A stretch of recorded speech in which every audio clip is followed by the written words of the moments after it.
It is 5:33 this morning, the world mourning the loss of Pope Francis. The people's Pope died yesterday at age 88. Yeah, just a couple of hours ago, we learned the funeral for Pope Francis will be this Saturday, with viewings starting tomorrow. Francis, the first Latin American pope, is being remembered for his work as a champion of marginalized people.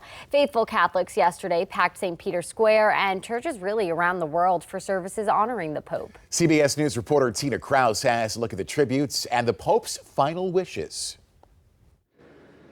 The faithful flocked to St. Peter's Square for a second day to mourn the death of Pope Francis. It's just a very sad day.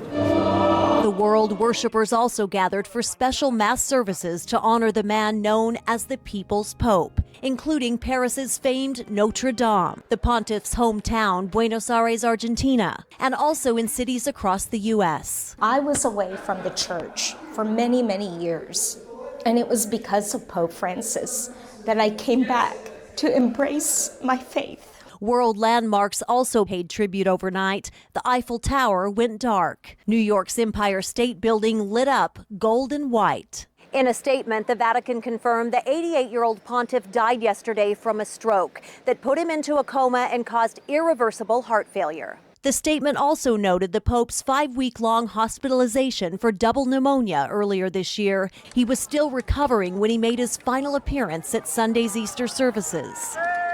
Cardinals sealed the papal apartment yesterday.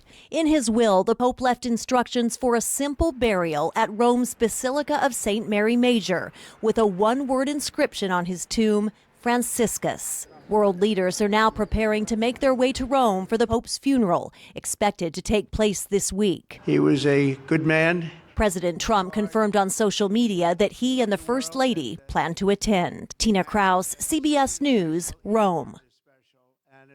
Pope Francis's Easter Monday death left many people across the world mourning, including folks here at home. Yeah, Catholic Charities of Eastern Virginia, which works with some of the most vulnerable people in our population, told News 3 Pope Francis left a legacy setting an example in a divided world.